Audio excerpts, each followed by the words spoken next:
এবার বলো দুর্গা। এটা হচ্ছে আমাদের এসডিওডব্লিউএম থেকে মানুষকে সচেতন করার জন্য যাতে রাস্তায় নোংরা না ফেলে।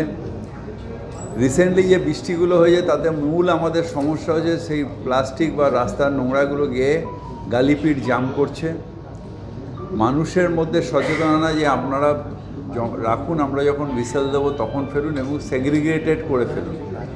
আমাদের সেগ্রিগেশনের জন্য আমাদের যে ধাপায় যে প্লান্ট সেটাও ফুলদমে চালানো যায় না, কারণ আমার ওখানে সেগ্রিগেশন করে প্লান্ট চালাতে প্রচণ্ড ঝামেলা হচ্ছে, কারণ আমরা ড্রাই ওয়েস্ট আলাদা করব, ড্রাই ওয়েস্ট থেকে আবার তুলে নিয়ে আরডিএফ আলাদা হবে, আর এটা আমাদের জৈব সার বা প্রসেসিংয়ে চলে যাবে।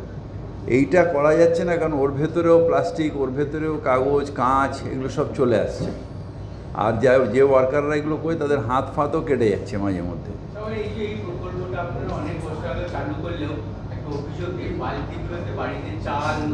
সেটা তো মানুষের ওপর। এখন আপনার বাড়িতে যদি আপনি চা মুড়ি রাখেন, আমি গিয়ে কী করতে পারি? আপনাকে বাড়ির বালতি দিতে পারি, আপনাকে রিকোয়েস্ট করতে পারি, কিন্তু আমি আপনাকে তো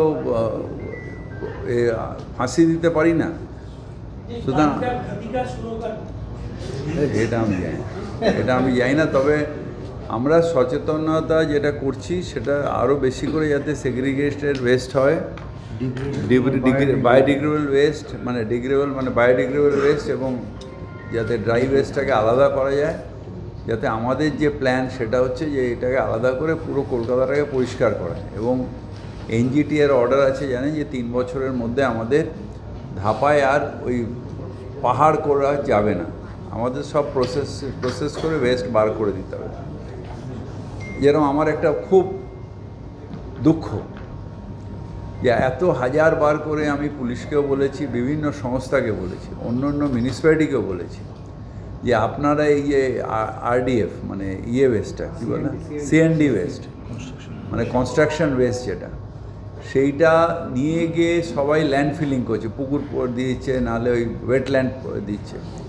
এইটা আমরা যে সচেতন হয়ে যে কাউকে তুলতে দেবো না, কর্পোরেশনই তুলবে, তাহলে আমাদের অত বড় সিএনডি প্ল্যান্টটা হয়ে রয়েছে, সেই প্ল্যান্টে খালি যাচ্ছে, অথচ সব আমাদের ওয়েটল্যান্ড ভর্তি হচ্ছে।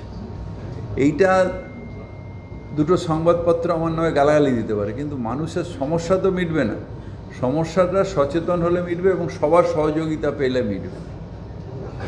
আপনি পুলিশকে সক্রিয়, মানুষকে সক্রিয় হতে হবে, মানুষকে আরও বেশি সক্রিয় হবেন। পুলিশকে প্রত্যেকটা ইঞ্চিতে পুলিশও থাকতে পারে না, কর্পোরেশনের ওয়ার্কারও থাকতে পারে না, কিন্তু আমি আমার যে পরিবেশের ক্ষতি হচ্ছে সেটা আমি জানবো না। আমার বাড়ির সামনে একটা গাছকে মেরে দিল, আমি তখন বলবো পুলিশকে খবর দাও, কেন আমি প্রতিবাদ করব না? সেটা আমরা চেষ্টা করছি, উনি আইনটা দেখে নেবেন যে নোটিফিকেশন কমিশনার করতে পারে কি না, যে 7টা দিয়ে 8টা পার্কিংগুলো না করলে আমরা 7টা দিয়ে 9টা অবধি, তাহলে আমরা কলকাতার যে রাস্তাঘাটগুলো সেগুলো সুইপিং করতে পারবো। আর গাড়ি যদি ফুটপাথের ধারে লাগিয়ে দেয় তাহলে তো আমরা সুইপিং করতে পারবো না, শুয়ে পারছি না। এবার থানাতেও গাড়ি পড়ে থাকে, এরকম গাড়ি আছে যেটা 6 মাস ধরে কেউ তোলেনি, সেই গাড়ি পড়ে আছে। আমি ওনাকে বলেছি পুলিশ কমিশনারকে লিখতে যে এইসব গাড়িগুলো একটা থানার এলাকায় এরকম কত গাড়ি আছে, তারা আননোটিসড কেন পড়ে আছে, সেগুলোকে হয় তুলে নিয়ে ওই এখন একটা কল্যাণীর ধারে হয়েছে, ওই কী বলে ওটাকে, স্ক্র্যাপিংয়ের জন্য একটা হয়েছে ক্রাসার। যদি বাপ মাহীন কোনো গাড়ি থাকে তাহলে সেটাকে ক্রাসারে দিয়ে দিন, যে তাদের কোনো মালিকানা নেই, কিছু নেই, ফেলে দিয়ে চলে গেছে।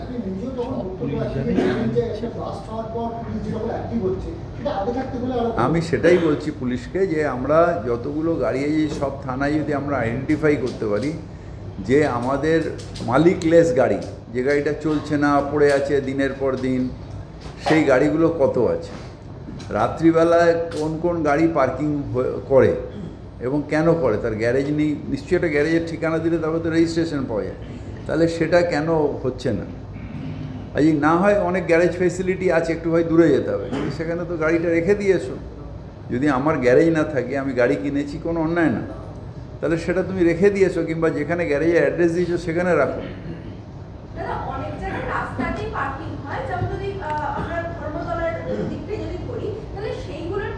সেগুলো সবই আমরা বলছি। এখানে আমরা পার্কিংয়ের জন্য ধরো বাস টাসকে আমরা অনেক সময় পার্কিংয়ের জন্য ফিজ নিই, নাইট পার্কিং ফিজ নিই।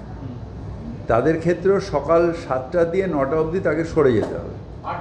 এই সকাল 7টা দিয়ে 9টা, যে সময়টা ওনারা সুইপিং করেন রাস্তা, নাহলে কী হচ্ছে ওই রাস্তার ধারে নোংরাটা রয়েছে, এবার ধরো মাঝখানে রাস্তায় বাসটা চলে গেল, সুইপার তো সারাক্ষণ রইল না, তা দেখা যায় যে নোংরা পড়ে রয়েছে, ওই গালিপিটটা জাম হয়ে রয়েছে। গালিপিটে ওই ওই ওই এটা দিয়ে ওই চ্যানেল স্টোন দিয়ে গিয়ে একটু বৃষ্টি হলো, গালিপিটটাকে জাম করে দিল, জায়গাটা পুরো জল জমে গেল। থানার গাড়ির ব্যাপারে পুলিশ কমিশনারকে নিশ্চয়ই বলবো, যেগুলো অনেক গাড়ি আছে যেগুলো কেসে আটকে রয়েছে, এভিডেন্স হয় অনেক। পুলিশ কমিশনারেরও কোনো দোষ নেই, তার কারণ হচ্ছে প্রচুর গাড়ি আছে যেটা এভিডেন্স, সে ইন্স্যুরেন্সই পাবে না যদি গাড়িটাকে না ধরেছে। কিংবা অনেক গাড়ি আছে যার উপরে কেস আছে, যার উপরে ফরেন্সিক হয়েছে, অফেন্ডিং, হ্যাঁ, অ্যাক্সিডেন্ট কেস, সেই গাড়িগুলোকে সিজ করে রাখে যতক্ষণ না কোর্ট অর্ডার দেবে। সেই কোর্টের অর্ডারটা একটু যদি তাড়াতাড়ি করা যায়, কিংবা একটা আমাদের এখানে একটা জায়গা আছে, ওই কর্পোরেশনকে জায়গা উল্লেখ রাখতে হয় জায়গাটি, ধাপার কাছে একটা আমাদের ওই জায়গা আছে, সেখানে অনেক গাড়ি আছে যেগুলো মাটির তলায় চলে গেছে। সেই গাড়িগুলোকে যদি ক্রাশারে দিয়ে দেয়, পুলিশই রাখে। আর এই রকম গাড়ি যেগুলো এভিডেন্সের মতন আছে বা ফরেন্সিক আছে, সেগুলোকে যদি ওখানে রাখা যায়, তাহলে রাস্তাঘাটগুলো অন্তত পরিষ্কার থাকবে।